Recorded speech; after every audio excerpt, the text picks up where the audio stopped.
Yelken pırpırlamasın bak, sürekli orsalıyorsun. Kerteriz almıyorsun. Kerteriz alman lazım. Rüzgarla buluştu, kerteriz al. Ya kerteriz dedi, kendine bir hedef belirle. Al. Aldın mı? Aldım. Tamam. O istikamet. Yani kerterizden çıktın. Evet.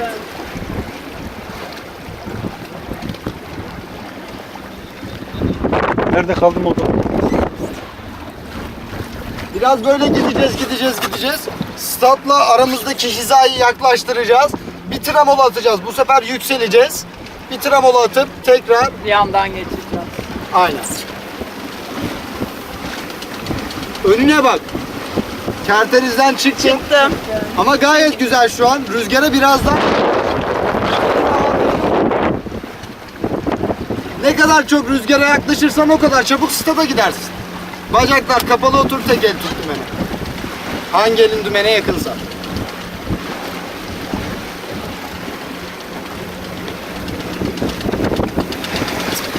Ana yelken iskotası şu ayağını.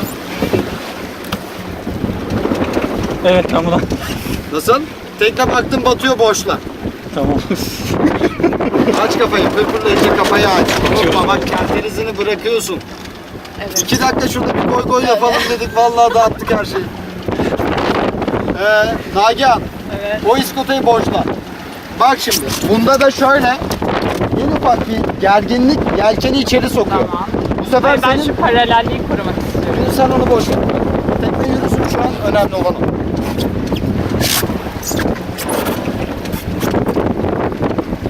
Bak pırpırlıyor, aç kafayı. Aç kafayı. Kafayı açmayı ne olduğunu hatırlıyorsun. Rüzgar altına kafa açılır, rüzgar üstüne vursulur. Rüzgar altına, yani kafayı aç dediğimde rüzgar altına çevirdik. Ama pırpır geçene kadar. Pırpır Sonra geçti, tekrar orada kal. pırpır geçti, bak hala dönüyorsun. Daha fazla dönersen farklı seyire gireceksin. Bak dönüyorsun hala. Rüzgarla dolduğu yerde kerteriz almadın. Kerterizi kesinlikle unut. Her rüzgarla doldurduğunda yeni kerteriz anlamına Aynen geliyor. öyle. Pırpırladıktan sonra Orsa için geçer. Bak pırpırlıyor. Aç kafayı. Kafayı aç. Daha fazla dön. Bak dönüyorsun ama. Ama ancak o denizin etkisi, yoksa durduruyorum. Hala dönüyor ama. Aslında ben o noktada durduruyorum. Bak dümeni. şimdi. Suyun üstünde olduğumuz için bir bizim savrulma payımız var değil mi? Bunu dümenle şu şekilde, bak Tekrar fazla geri- açtın ya, geri kapatalım. fazladan ileriye itip tekrar ortaya alırsan bir anda duracaktır zaten. Bıraktım dümeni. Hayır, bu kadar yatmaya hakkı var. Bıraktım dümeni. Tamam. Rüzgarla bir yerde kaldı. Bir anda teknenin manevrası durdu. Senden de bunu istiyorum. Aç kafayı. Evet, at tramola. Tramola. Alesta, tremola. Dümenci Anesta. Ha, ben ne yapıyordum? kaptanın işine karıştırmaz. Ben ne yapıyordum? Rüzgar üstüne. Dur bir saniye, dur dönemiyoruz daha ama. Ben Bir ne zaman saniyelik çekiyordum? vaktimiz yok. Niye dönüyoruz hocam? Bir daha söyle. Tramola atacağız, o yüzden dönüyoruz. Boşaltayım mı? Dönün. Alesta, Çok tremola. erken geçiyoruz. Boşaltayım mı? Boşaltayım Hayır. ya. Bak çok erken Nasıl boşaltayım? geçtiniz. Erkeğe geç. Pilotçu kim? Blokçu. Nagihan sensin. Benim. Ne zaman boşaltıyordum ya? Sen borçlanıyorsun. Boşta mı yapıyordum? Hayır. Sen onu elleme ya, boş ver. Hiç boşta mı? Nagihan, Evet. rüzgar altı iskot her zaman. Üsttekini boşta. Evet, sonuna kadar. Evet. Evet. Rüzgar altı. Evet. Evet. Evet. Senin hedefin stat, bak stadı unutma. Nereye gidiyorsun? Şu anda bambaşka bir yere gidiyorum. Stada git ama. Tamam. Ne yapman lazım stada gitmek için? Bu tarafa dönmeliyim. Ben aynen güzel. Evet. Evet. Çok dön. Tamam. döndüm. Kapatacağım şunları. Kontrol bende. Emin ellerdesin. Yelken. Aynı anda dönersek dümenci ne zaman duracağını bilmeyeceğiz. Ve daha fazla döneceği için de tramol atacak. Eğer biz iskotaları orsalamaya başladığımızda dümenciden daha hızlı iskotaları çekersek, en azından sonuna kadar çektiğimizde orsa seyrine gireceğiz yani. nerede durduğunu pırpırlayarak zaten yelken ona gösterecek. Şimdi deneyelim onu.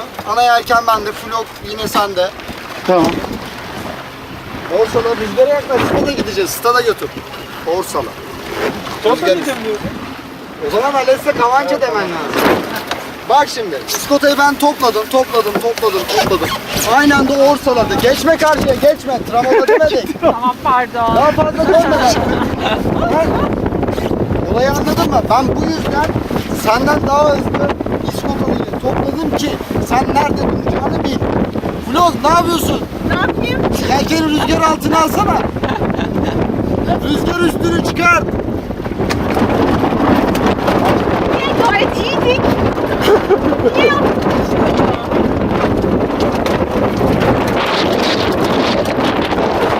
Çok dönüyor. Yelkeni pırpırla.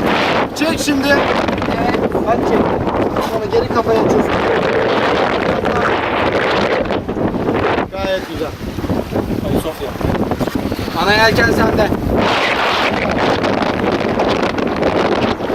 Yukarıda otur. Peşteşe bırakırsın. Akıntı olmasa. Peşteşe bırak beni ya. Uçlarını açıkta bir noktada birleştiriyorum.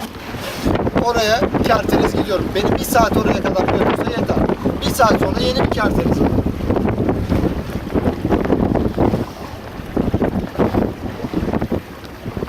Yelken, Güzel. yelken Kal zaten şimdi bize, o noktada. Nasıl? yelken zaten anlatıyor bize öyle mi? Yani. Yani hareketlerinden anlatıyor. Ne yapacaksın biliyor musun? Arama. Biraz fazla açalım kafayı şu an. Onu göstereceğim sadece. Şu an yanlış bir rüzgara alıp ilerliyoruz. Yavaş yavaş olsun. Orsa gidiyor musun, gitmiyor musun? Bak kontrol ediyorsun. Orsaladın. Bak şimdi asıl orsana yaklaştın. Pırpırın geçtiği yerde bak orsan burasıymış. Sen daha demin böyle gidiyordun misal. Burada hemen bir kerteriz alacaksın. Böyle biraz daha gidersin. 3. derste bunu da göreceksin zaten. Böyle gittiğinde rüzgar eğer fazladan açmışsa zaten yelkenin pırpırlayacak. Bir de hava çektiriyor. Çektirdiğinde de bu sefer rüzgar altı rüzgar altı tüy sana diyor ki orsala. Bunları kullanarak orsanı zaten buluyorsun. Ama dediğim gibi ilk başta orsanı bul, kerteriz al, o noktada ilerle. Bırakıyorum dümeni sana. Bıraktım. Aldın mı kerteriz? Evet. Tamam. Yelken bak pırpırlıyor. Evet. Sebep ne biliyor musun? Rüzgarın volümü düşüyor galiba. Şöyle yan yattıkça ana direkte yan yattığı için daha genişten bir rüzgar alıyor. Yani rüzgarı alttan kesiyor bu şekilde. Tekne bu sefer düzeldiğinde rüzgara karşı bir şekilde düzeliyor ve pırpırlıyor. Ona dikkat et. O yüzden seni orsaladığında sen yine kerterizin dışına çıkma. Etki tepki yap, kerterizde kal. Çıktı şu an. Nasıl? Evet. Şimdi çok yaklaştık, artık atalım tramola.